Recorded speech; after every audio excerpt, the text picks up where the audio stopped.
Hello everyone, it's Jamal Thomas. Welcome to the Progressive Soapbox. So this is Nina Turner. And I've said before, I love me some Nina Turner. I love me some Nina Turner. Let me make sure I'm up. I'm seeing green. The word is great. So Bernie Sanders, at the end of his campaign run, failed or successful depending upon the perspective that you take, created an organization, him and his wife Jane, called Our Revolution. Now, Our Revolution has been on this kind of take back the night campaign. Yeah, take back the night, to put in candidates into office and support those candidates that they believe will get the Democratic Party back to its roots. Let's say it that way. And in the last election, Our Revolution did pretty damn good, considering that Our Revolution had just got going. The person who was put in charge of Our Revolution is Nina Turner, the woman that we have here. Now, Nina Turner, the other day, retweeted one of the videos I made on Draft Sanders. Draft Sanders, Nick Bronner's organization, has slid into another organization called People's Party Movement, or Movement for People's Party. Third party.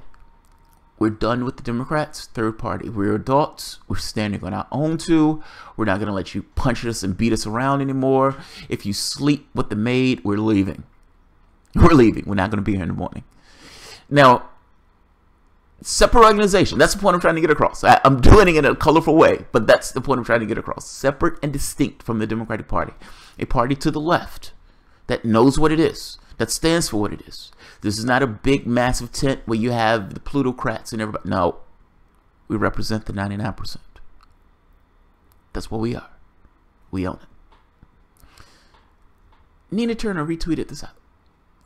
Now, I'm at dinner with my loving wife, Mrs. Thomas, and I tell her this. I said, "Holy shit, Nina Turner retweeted out one of my videos," and Mrs. Thomas, being the Virgo ascendant that she is, sees my joy in this and immediately goes to subvert that joy.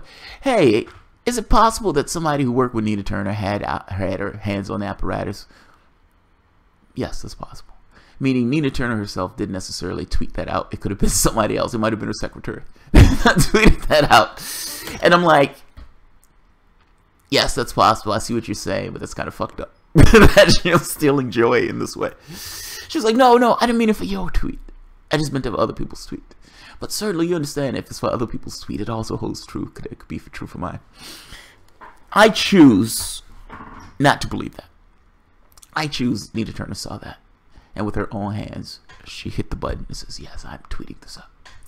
Now, the reason I choose to believe that part is because Nina Turner and many of the people who Our Revolution are supporting are Democrats. That's, you know, Bernie Sanders didn't run as an independent. Bernie Sanders ran as a Democrat. And this is, for the most part, has been the modus operandi of getting many of these people in office, including even socialists, running on Democratic ticket. Why are you tweeting about third parties? Now, when Nina Turner went to the DNC thing, and she had like this petition or something like that, and she's standing outside in this epic moment, and she's shaming the Democratic National Committee. More like shaming a building, but there's people in the building that's supposed to represent the Democratic Party. And she's like shaming them. This kind of moral authority of like, why don't you represent what you're supposed to represent? Does that mean that you're focused entirely on the Democratic Party? And if so, I mean, you're still a Democrat. Why are you tweeting about stuff with third parties? What does that mean? Now, is that purely just politics? Or is Nina Turner sliding over to my way of seeing things? And what I mean by that is, I've consistently made this argument that until the Democrats believe they can fail, they will not change. They have no impetus to change. They have no reason to change. Many of the candidates who are being put up in some of these groups, like Justice Democrats and everything else, they're not in a position to make the incumbent lose. They're not there yet.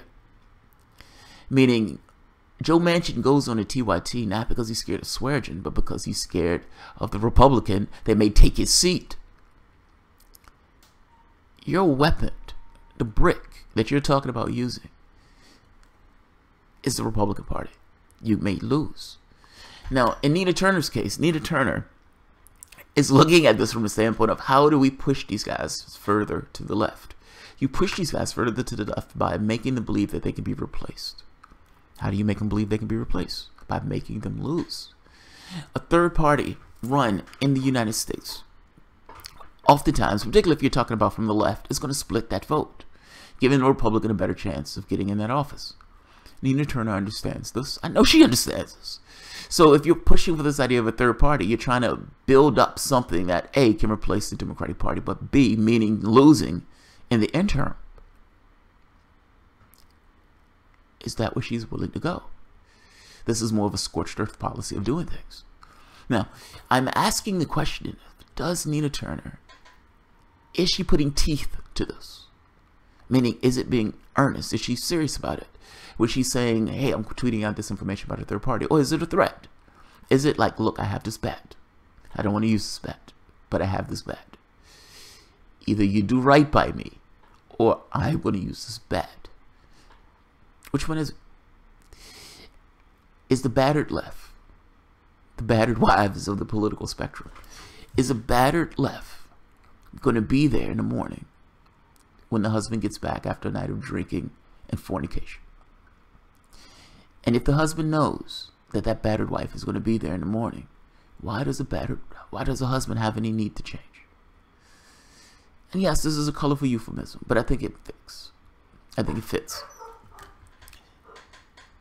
All I'm getting at is she being honest? Is she being genuine about this? This is politics to some degree. I think she full well understands that our revolution has been running against Democrats. I think she full well understands that 2018 and 2020 is going to be son of a war. I think she also understands that the Democratic Party itself is paying attention to the things that our revolution does. And if our revolution starts on this kick of, we need a third party, we need a third party, we need a third party, that adds teeth. That starts to add teeth. I think they also understand that unions putting out this message of, we need a third party. They are terrified of the third party thing only if the third party thing has any legs. If it has legs, then yes, it will cut into what they are. This country is a difficult path for third parties.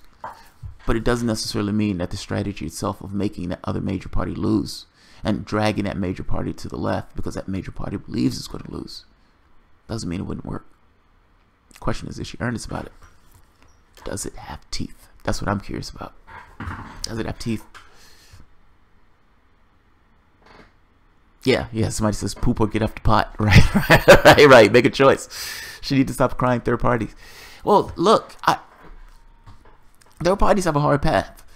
But if you have enough oomph behind it, you need oomph. So the labor unions, the major labor union coming out saying, hey, we need a third party. We may need a third party. We may need a third party. That's oomph. That's oomph. What I would hope, in my wildest dreams, what I would hope is, A, our revolution is still connected to Sanders, even though Sanders pretends as if there's no connection. That's the first point. B, our revolution would also interact with that third party, meaning our revolution to some degree behind the scenes is working with the Bronner organization. I would love for that to take place. Don't say anything about it in public. Function behind the scenes. I would love for the other groups, other indie groups, other socialist groups, all those things. I would love for the other major labor unions to get on board that bandwagon. And I would love at the last minute, as the election comes up, that the support drains away from the Democratic Party in regards to these normal strongholds. And this support is thrown behind this other organization. Even if you can't win, you can make them lose. Making them lose is a big fucking deal. So, this is a bat. Are you going to hit the person with that bat? Now, and then the reason I say, are you going to hit the person with the bat is because I think she understands that that would also mean that most likely in the beginning, she would also lose. You're not going to win. The Republican is going to win. That Democrat would have to, the lefty is going to have to get the vote from the run-of-the-mill Democrat that is not going to vote for you, and the left and the people who are going to vote for this third party. Or there's going to have to be that point in that turn where that person loses support, meaning the Democratic self, and that third party gains that particular support in that particular race. And if that happens in a major state, oh, heads would explode. Head would explode. You really only need one major state in order to get this kind of sea change in the way things are. At least that's my thought. That's my thought. But this is one of those days where it's like, at some point, it's, you know, this is the robot guarding the door. Some guy has to go through that door. Something has to go through that door at that particular point. So yeah, this kind of goes into the weeds. This goes beyond my original point. I'm just making the case that is Miss Turner, I put sass in it, is Miss Turner, is she willing to step through that door? Is she willing to take her organization through that door of saying there's nothing that can be done with the Democratic Party, we need something different, and we're going to work with unions and these other groups to make that take place? That's my question. That is my question. If Miss Nina Turner is looking at my videos, I want to know that question. I want to know that answer. Because if I am a preacher, this is my sermon. At some point, you have to say no. You have to say no. That argument of you have nowhere else to go, you have to at some point to say no. If you're that terrified of the Republican and you're willing to accept anything from the Democrat, where is that to be? Where are you? In a republic at that point, where you feel like you're so beholden to this one particular party that you can't ask anything of this particular party because you're scared of the other party. That is nowhere to be.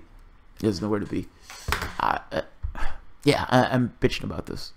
But yeah, I don't think that's a place to be. At least not politically.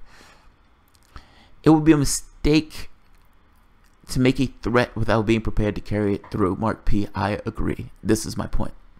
This is my point. This is my entire point. Yes, this is my point. Wow, do you have a pierced tongue, Jamal? That is the first time I've noticed it. Yes, I do. Yes, I do. I have a tongue ring. I have a lot of piercings. So I have things all over. Sometimes I think I see it. At other times, I don't. Oh, yeah, it's there. It's there. Independent outsider. Nina is on the outside right now, and she absolutely do this. She could absolutely do this. Would she team with Nick Bronner, join the Greens, or form one from scratch? I think, yeah, that's a good question. How would you do that? See, I think you would try to cobble together all of the lefties. Like, I think that would be the path to do it. Create this kind of web. But it goes beyond that. Like, it's not... The issue with forming a new party is not technical, if that makes sense. The issue, there's a technical part. But the issue is perceptual. That's the hardest part about it. Like, trying to get into public consciousness of this particular thing has a chance. If you can't break into public consciousness to get that public to believe this thing has a chance, they're never going to vote for that thing. All people want to be part of the winning group in a sense, or the majority of people want to be a part of the winning group. Why do you think when they were showing the polls, they would always show Hillary Clinton's electoral votes? I mean, even though they were just super delegates, people hadn't even voted. Oh my gosh, she has this magnificent lead. There's no way. She's inevitable. There's no way anybody could catch up. Well, yeah. If you'd have thought that your vote was wasted if you made that particular vote, either you're not going to vote at all, or you're just going to lump in with the person who you just wanted. It drives down incentive for people to think that their particular candidate can't win. I would vote for her if I believed other people would do the same. You hear that all the time. You hear it all the time. So, but it's like, how do you break into consciousness in that? You have the majority of the public who wants a third party, but the majority of the public would not vote for a third party in that way. Bronner was trying to solve that issue with Sanders. If you got unions on your side, would that be enough? Like, if you got this, it's almost like a collective organization at that point. Maybe.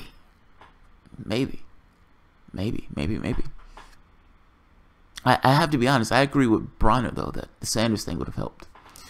Because he understood, Bronner did understand that point of, if you had somewhat of a lightning rod, you can drag people to your particular cause because that person already has somewhat of a pedigree and a following. Yeah, it's a difficult path to do it out. I'm just curious to know whether or not she's being earnest about this, or whether this is purely just an issue of political theater. let's see, Ohio, win Ohio or West Virginia. Nina has true pull in the Rust Belt. Yeah, she's earnest. She's earnest. Robert Pouquet Ray. Tina must look at the vid if it's on her feed, even if she didn't post it. Maybe. You think like I do, Jamal, and we will not know what any of them do for sure until they do it. Yeah, until we have otherwise speculation. Yeah, pretty much. Pretty much. That's it. That sucks. It's somebody said philosophy is not really knowing anything. It's like you're just this political discourse of sorts. Yeah, I mean, it's hard to know. Well, what I can say though is she does have a political incentive to say it. She does have a political incentive to say it. Like, if my job is to get these people elected, and if my job is to pull this party to the left, if that is my job, I'm going to use whatever brick and club I can. One of the bricks and clubs that I can use is, hey, I'm going to just create something different. And I'm going to suck away support from you. Whether or not Nina Turner, let's say, for the moment, being driven to do something like that, whether or not she can win is besides the point. They can't win. They can't win at that point. It's like your capacity is not so much that you can outright take control. It's just that you can outright give control to somebody else. That is not the greatest thing in the world, but that is a power unto itself. Even if that's the rock that you have at your disposal, then that's the rock you're going to threaten with. Yeah, it's a big rock. Not to mention, it's not necessarily even known whether or not Democrats can maintain that. Meaning, if she creates something substantial on the left of them, and if support starts being driven away from them, and if you get to the point where the public starts to think, hey, these guys are, that is something that I can vote for. That is something earnest. That's something separate and has capacity to get elected.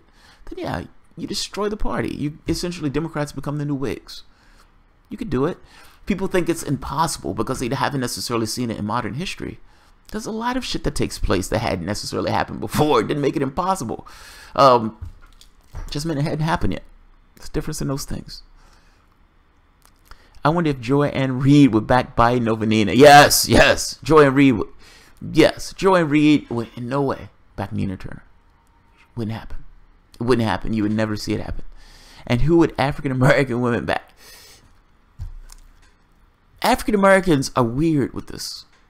We are immensely weird with this. Now, what I mean by this is our behavior on this makes perfect sense. Like let me say it this way. Let me take out African Americans for the moment. Let me use the left. The left does not necessarily like to own up to the fact that it's been hurt. Yes, I've used the term hurt. We've been handled roughly. Now, not liking necessarily to own up to that fact, and other people not seeing political entities as if they're people. I mean, treat them as people. Sometimes I look at these things as people to some degree. They're shocked and don't necessarily understand why people take on certain behaviors. Now, you've had this glorious talking point in 2008, this kind of hope and change thing. People wanted something fundamentally different with Bush. You have somebody who screamed into the microphone that he was hope and change. Think about that. Think of how epic those terms are. Like, what do you mean when you mean hope? Like, the term itself, these are epic terms. That's all I mean. And to go into a campaign where you're the avatar of this hope, and I'm the avatar of this change, and I'm this progressive candidate, and oh my God, this is going to be FDR 2.0. And then you have this immense fall that's, that's completely relative to the glorious height that you were taking. 2016. That's followed up by them cheating the actual guy that you were going for. Somebody who was the actual real deal that the other previous hope and change guy lied about. So you can understand that people will be somewhat cynical in regards to politics from the standpoint of the left. When they're like, oh my God, I don't understand why they don't believe this Russian hacking thing.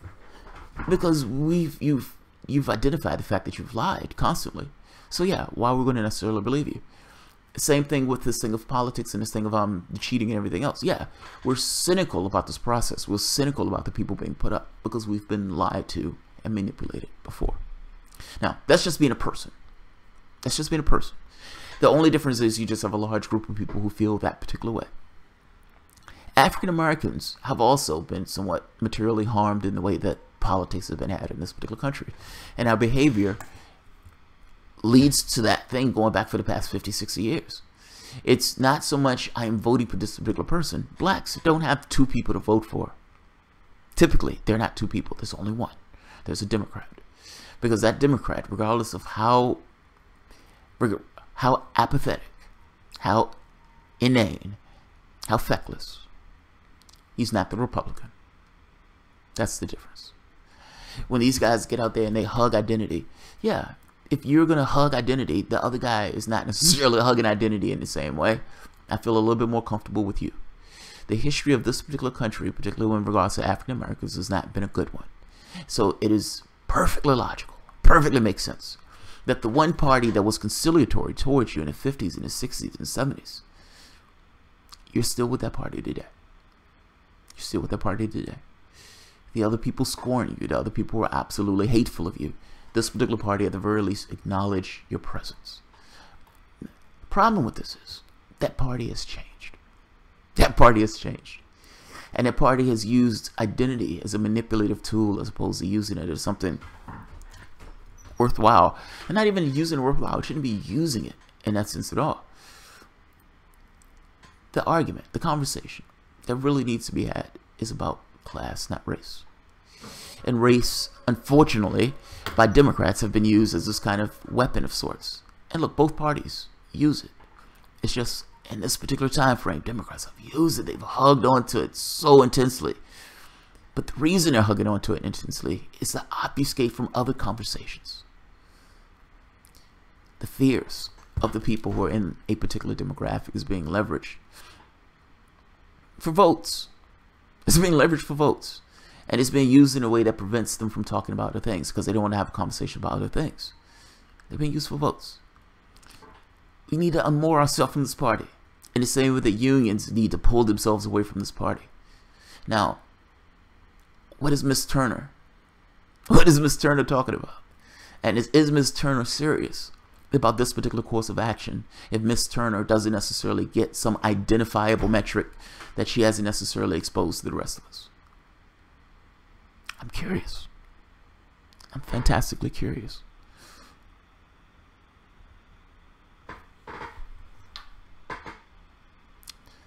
Joy Ann Reid will do as she told. Joy Ann Reid will do as she's told. Yes, she will. Robert Pouquet, there goes that glass ceiling talk. Barbara Belson. Hitler haircut and Joker smile. Oh, that's brutal. 24-hour lib. Joy Ann Reid would only give Nina time to say she left Hillary Clinton campaign for Bernie. Yes, any negative she could find would be the only coverage Joy Ann Reid would give to Nina. Yeah, yeah. The moment that she said, I'm with Sanders, that was the end of that. That was the end of that. Yeah, we don't need to have anything else from you. Thank you very much. Yeah, that was the end of that. Robert Pouquet, LOL, Bob. Once I sent it, I can't unseen it. Whoa, okay, I don't know what that was about. Tabitha Enriquez, I think Nick Braun is earnest. I do too. But I think a new third party is a diversion. The Green Party needs us. A new generation taking over structures that is there in the world recognized.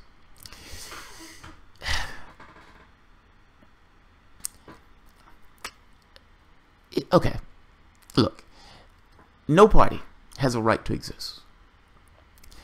And either the Green Party justifies itself or it doesn't. That's brutal and harsh. And I don't necessarily mean it because I don't necessarily agree with the Green Party. I actually agree with the stuff they put out in their platform. I voted for Jill Stein. I'm just saying the thing of the Green Party needs anything. Nothing needs anything in a sense. That sounds so bizarre. It's not an issue of need. Either the Green Party justifies itself and pulls those people into its ranks, or it doesn't. It has no right to exist any more than anything else has a right to exist, per se. It needs to figure a way to do what it needs to do. Now, if another group, something like Democratic Socialists of America, if these other new things that are trying to take over the Democratic Party, those things may succeed, those things may fail. They have no right to anything. They have no right to anything. And I don't mean that to be a hit at the Green Party. Again, I like the tenets. I just don't know why you guys... I don't know why you guys mess up this much, or can't make ends meet this much. That's all. If I'm being brutally honest, yeah, fuck it. If I'm being brutally honest, I would prefer all of these groups to work together as one tandem thing. I would prefer a web. I would prefer a web all throughout the United States. Whether it's, if that means calling all of these groups something else in order to make each of these groups happy so one doesn't necessarily take on the name, fair enough. I don't care how it's done. I don't care how it's done. This is not one of those things where I care about the details. I care more about how they go about doing it. And yes, I know details create the ultimate thing. But vision allows these things to drill down into the details of figuring out how to do this shit. Certainly, all of these groups, for the most part, are so similar in regards to what these things want. All the lefties groups. And each one of these groups wants to be this kind of head of sorts. So I want to do my own separate thing. No, join up. Join up. You are all, for the most part, one thing. Whether it's environmentalists, whether it's Black Lives Matter, all of these things are, for the most part, one thing. Join up. Join up. It doesn't necessarily, it's like everybody doesn't necessarily need to be, you know, the Indian chief on this. Yes, I'm being racist. I'm saying Indian chief. Mark P. Robert Unger, a political philosopher and sometimes collaborated with Cornel West, argues unions are no longer a powerful enough agent for the left, and the left needs something extra. Yeah, I agree. The unions have been decimated. But this has been the result of Democrats. It's easily foreseeable. Let me put it that way. You have a political body where unions, for the most part, work with the Democratic Party. Now, unions working with the Democratic Party, this thing works in tandem to some degree. We're supporting you because you support our interests. Everybody's happy. Democrats, we're a big tent now. And we believe that we can take a huge amount of money from these plutocrats. Here's the catch. Plutocrats are antagonistic towards the interests of workers. These guys are in competition with one another. And these plutocrats had their own party. It was called the Republican Party. We have a problem. Who are you going to lean towards? You can't have both. You can't serve both masters. Pick a pony. Now, the Democrat will say, we're moderates. We walk the tightrope. We're in the middle between these things. We're moderates. That's great. You're moderates.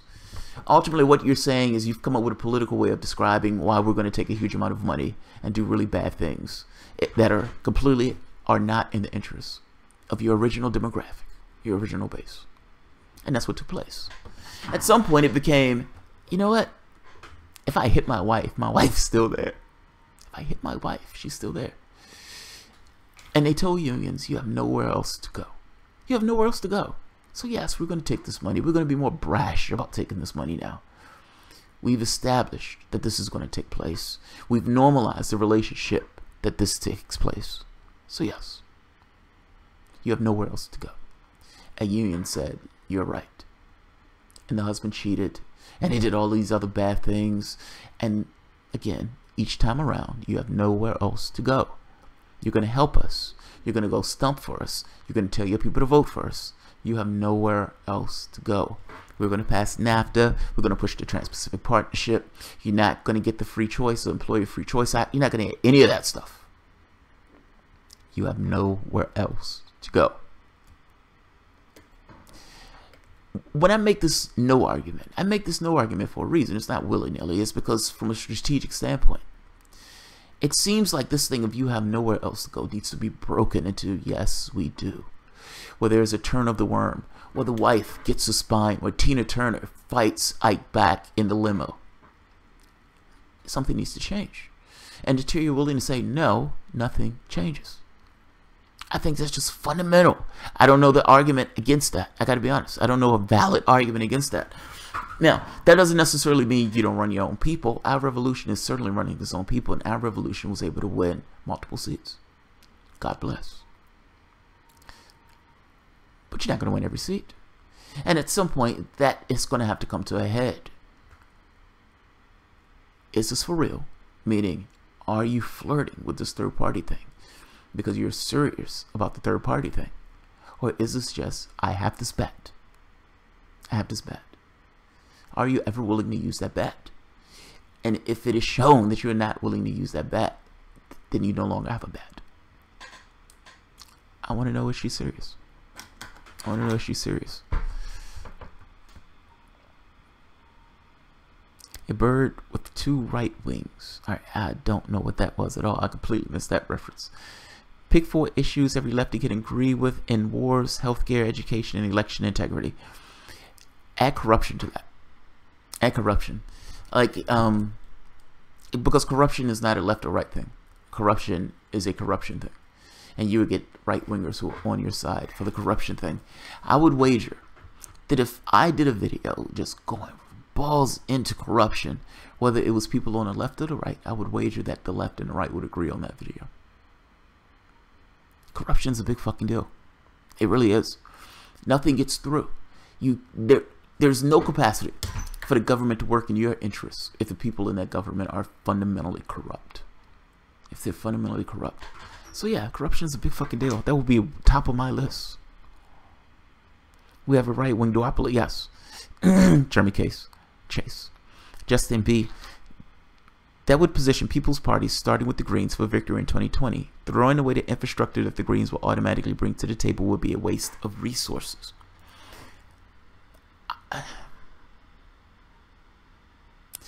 Look, I would agree with you if it's merging into something else. Yes, I would agree with you on that. Yeah, I don't know yet. I don't know how I feel about it. I don't know how I feel about it, so I'm gonna leave it. Tabitha Enriquez. Yes, Justin, we can use the structure as an umbrella. Rebel Cage Rattler. Deformed 2 right-winged birds. No wonder why it doesn't fly. Yeah, I mean, come on. You can... It does make sense. You have what's supposed to be a governmental structure. Let's say it's in a box. That governmental structure has on it this kind of capitalistic structure that's almost like either one is submerged in the other or one is connected to the other in some way. But you can make a case there's no way to run your government if you don't necessarily have some structure of organizing distribution of resources. This other capitalistic structure is seeking ways to make profit. It's software. How do we make profit? How do we maximize our profit? How do we maximize our profit? Just because it's human beings and you think that there's this kind of intellect running doesn't necessarily mean that's not software. Human beings are conforming to the software itself. In this case, they try to maximize their profit. Some clever guy said, hey, if we can buy off politicians, we can really maximize our profit. The exploitation that we have for the workers, we can make that worse. We can enshrine that into the hegemonic view of our particular society, meaning the workers themselves would actually back up our point of view to give us more cash. Yes, that is a fucking win. And that's what took place year after year after year. Why are we having this conversation about a new deal if the first one went just fucking swimming? Anything that you get is going to be clawed back at a certain point until you change how society views itself, what society views as right. All gains are going to be clawed back. It's a struggle. Yeah.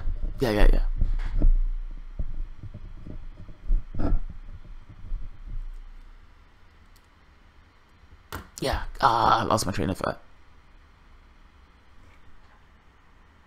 Oh, right, I know what I was saying.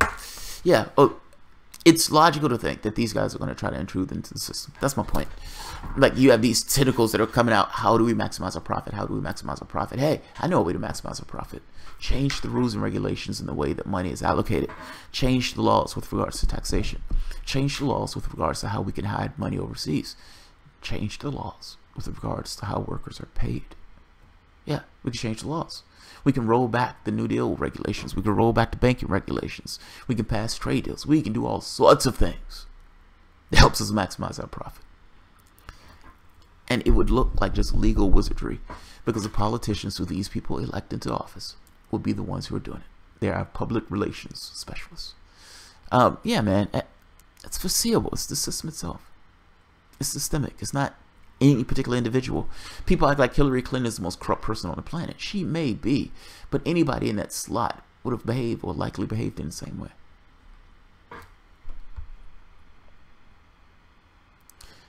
Bob Ramirez said, income inequality. Don't feed the educational industry beast. That's a sucker's game. Graduates are going begging for jobs as it is. They can print new textbooks that make no reference to the New Deal and anything else that they want to put in memories. Oh, yeah. Dax Jacobson, yeah. Yeah, you can control what people know. Yeah. What's that? The Labor Day thing where they changed Labor Day so it wouldn't necessarily be on the exact same day that Labor Day is supposed to be for the rest of the world. Yeah, I knew nothing about that. Nothing about it. This stuff gets scrubbed from memory. We could stop voting for any millionaire candidates that will only represent the 1%. Justin B. Tabitha Enriquez. They could allow socialist ideas in the country, especially when we're in economic crisis. Yeah, but why would they do that? Like, if you have a broadcasting company, would you put anything on the airwaves that is adversely going to affect your other industries? Hell no.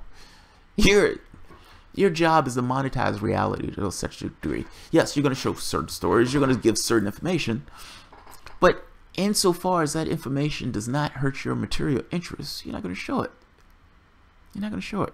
You can get this little television broadcasting cartel where these guys, for the most part, show reality in a particular way, in a jaded particular way, giving the narratives in the way that they need to give narratives that makes them look fucking awesome. Reality is shaped. Rebel Cage Rattler. I lost my train of thought momentarily as well. Was having a Star Trek fantasy of being on a date with Worf and having a very sensual nice candle at dinner. Mark P. It's funny operating system of capitalism in Linux these days. Amazon and Google run on collectively developed free stuff. Yeah. Even the New York Stock Exchange, the London Exchange also. Yeah, think about that. Think about that. That's awesome. Software. When we build that stuff, oftentimes we give that stuff away and we allow other people to use it. So you have all sorts of software that's just free. Don't have to buy anything. It's awesome. Civil disobedience. We need to dismantle corporations and banks that are too big to fail, and then dismantle everything in government that can't be proven useful for the population. Justify yourself. Yes, agreed. Agreed. Agreed, agreed, agreed. I love that one. Justify yourself. That's what you're saying. Justify yourself. Can the DA justify itself? I would say no. If you ask the DA said, we're fucking vital. We're fucking crucial. Justify your existence. I love that.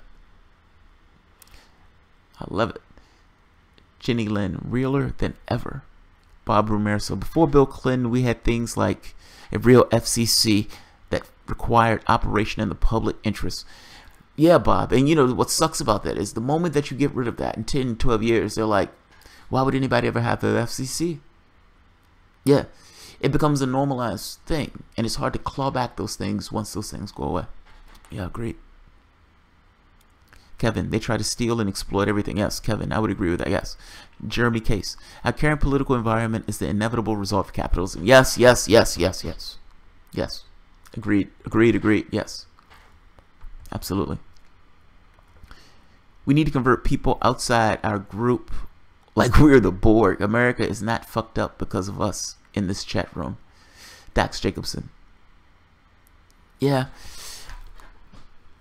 I read this it was this article and it was showing how much information gets spread between two sides. Like people who consider themselves on the left, people who consider themselves on the right. One of the awesome things that YouTube did was allow this kind of citizen journalists. It's like, all right, you have these 3 main broadcast stations, whatever, that people watch. And now you have, okay, this exploded into this other information. Hey, here's news that they're not telling you. Here's context to that news that they're not telling you, etc., etc. Sometimes you have wackos. Fair enough. In every situation, you're going to have wackos. People screaming about lizard people. Yes, that happens. But you also get people who are actually given additional context.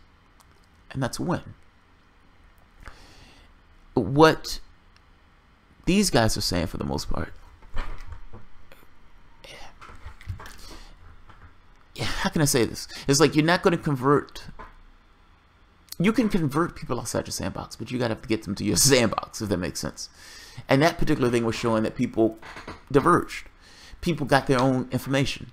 I believe in this. I agree with this. So I'm going to have my own reality box that kind of just drills a line in a particular direction. It's like confirmation bias. How do you get people outside of your sandbox. I would say this: not being a political hack, that helps. So you have a lefty place, but you have Trumpers on your page. I would say that helps. Like, it's just because people have diverged in this way, it doesn't necessarily mean that what is called blasphemia or something like that, was like they're wayward Trumpsters or they're wayward Democrats who end up on your channel and was like, holy shit, this guy's saying something that I like. I don't know how you fully do it in mass, but you might get it, man. We're at strange times in politics. The idea that there's anybody that leans to the left that's on my channel is fucking amazing. But by the same token, I found myself on right-wing stuff myself, where it's like, oh my God, I can't believe I'm agreeing with this particular person. Strange times. I suspect that there will be things that we converge on. And in those moments of convergence, we try to make the most out of it. That's what I suspect. Beyond that, I have no idea. Economic inequality is a result of capitalism over and over. Yeah, it is. It's choices. People act like it's magic. Like, I'm always amazed at these people who are like, yeah, they'll always be poor. Why? Why do you think that? Why do you think that? Where did you get that from outside of being pulled from your ass? It's like, people say this, so I'm just going to say this. No, these things are choices. Poverty is a choice. War, that's a choice. Those things are choices. Those things are choices that people make before being greedy and everything else. I may think this stuff is systemic, fair enough. And you may make a case to say, you know, if it's systemic, these things lead into certain grooves and et cetera, et cetera. Yes. But come on. There is a human element to this. There's a human element. There's a human element. We're not robots. Civil disobedience. Once I found out they were taking dark money, I was disheartened with Nina and Revolution. I'm probably too pure for my own good. Civil disobedience. There's no such thing as being too pure for your own good. No such thing. When Martin Luther King and Malcolm X were having the debates in the 60s. Now think about this. They were in hostile territory. So this was, it's epic. In and of itself is epic. Now, when things take place in the moment, they don't necessarily seem epic. They don't feel epic at all. But when you're thinking back and this image is in your head because you have a context of what was taking place at the time that they didn't necessarily have, it is epic. King and X, they're having this argument. They're having this perpetual argument in their society. One being, look, armed conflict, being aggressive and civil, you know, belligerent and all this other stuff. We would lose. We would lose. There's 10% of us in this country. There's 70, 80% of them. We would lose. The path is not violence. That's the only strategy. Malcolm X is like, fuck that. I want my shit right now. This is not non-violence, my ass. If it means that we need to take violence in order to get ourselves to a particular place, then it is morally right. Now, if that's where you are, where you're like, violence is morally right, this emancipatory violence is right, you can imagine it scared the shit out of the society. And between the two, oh my God, this guy's terrifying. This other guy seems to be a little bit more amiable to my ends, my objectives. Now, during that time, whites didn't believe that civil rights was an issue. In the same way they don't believe it now. Like in mass, the majority of whites don't believe civil rights is an issue. Ugh, these people are bitching about nothing. These people are bitching about nothing. But the society did change. Regardless of the perception of the people in that state, the society did change. The perspective of the people in that society changed. The hegemonic view of identity in your society changed. And when I say hegemonic view, I just mean, if somebody comes out and says they were sexually harassed, they will be booed by the public. And that's an understatement. They will lose their jobs. If somebody comes out and says they were being racist or belligerent, your society will frown upon that. It is understood like breathing is understood. That's the hegemonic view of things changing. Trust me, it wasn't that way in the 60s. It wasn't that way in the 50s. It wasn't that way in the 20s.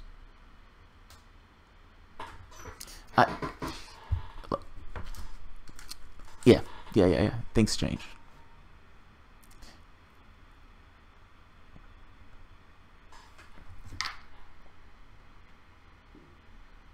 Let's see.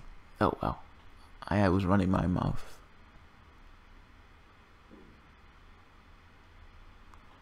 And somebody gave me $10. Ah, thank you guys.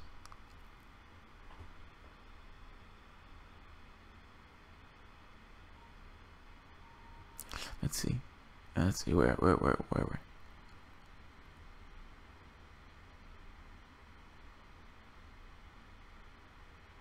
Alright.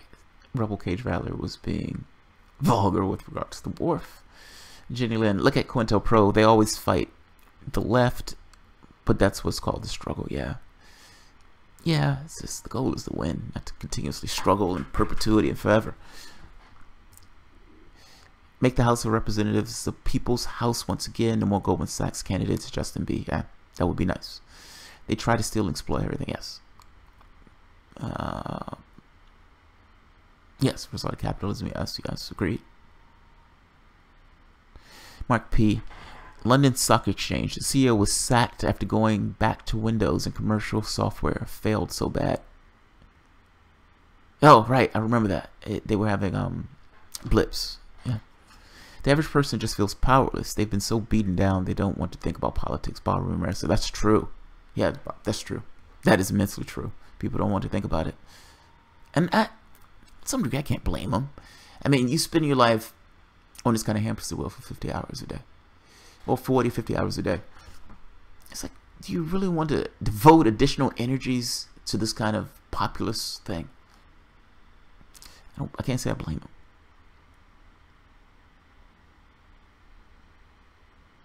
Oh, too pure for your own good. That's what I was getting at. Yeah, that's what I was getting at. That's what I was getting at. I had a point. I lost my train of thought. Damn it, I'm losing my train of thought. So yeah, so that was their conversation. That was their struggle, in that sense, in the 60s. Now, that being said, King wasn't necessarily right, nor was King wrong. Malcolm X wasn't necessarily right, nor was Malcolm X wrong. It all boiled down to this thing of action and consequence. The action and consequence of these two people working in tandem, even though they weren't necessarily working on the same, they were working on the same side. They wanted similar objectives, but they had different strategies of going about it. Was that your society was able to see a picture of both. And because you had one that was the radical, it allowed society to be pulled in the direction of the person who was not that far to the right, or to the left, however you want to call the spectrum. But it allowed your society to get a contrast. Oh my God, I'm better with this guy than the other guy. You pulled them in a direction, even though your society didn't necessarily full well believe that civil rights was an issue. It's not that you're too pure. That's my point. That's a lot of wood to chop, but you're not too pure. You are what you are. You are what you are. You get on board, we can get on board. But Malcolm changed his tune. Justin B wrote a long one. Thanks for having this open conversation. We need to come together for progressives to win in the future. Keep up the great work, and don't forget the efforts of the Green Party in your shows. Justin, thank you. And I do have Green Party candidates on my show. I had Magruder on my show. He's in my particular area in Virginia. And I've opened the platform to other Green Party candidates. Totally. Have everyone checked out forapeoplesparty.org? John came. I have not. Justin B. Not a patron, but glad to support your show this way. Oh, thank you, Justin. Robert Pouquet Ray. Yeah, Justin. Woo. That's awesome. It isn't enough to ride in front of the bus. We must own it. Malcolm X. Who owns the Democratic Party? 24-hour live. I know, right? Oh, I love it. And it's prescient. It's prescient. He's saying this back in the 50s. He's saying this back in the 50s. It still applies today. It still applies today. It's amazing. The chickocrats who gave their support to Hillary Clinton would have given instead to the support the Greens and the Jills would have infrastructure in place to already have a viable party. Oh, I see what you mean. If the people who were like, oh man, I agree with Sanders. Oh, I agree with the left, but I can't support this particular person because the other person wouldn't vote for the person. Yeah. Yeah. Look, if people voted for Jill Stein who agreed with her, yeah, she would have had a much higher percentage of the vote. Come on, of course. Of course. The issue wasn't necessarily voting for Jill Stein. The issue was not many people knew who Jill Stein was. That's the first point. And I would vote for Jill Stein if I believe other people will vote for Jill Stein and I want my vote to count. That's what it was. You do rock our world, Jamal. We talk well behind your back. Oh, thank you. I appreciate it. I appreciate it. I appreciate it. All right. I am going to call this to an end, and I'm going to get dinner.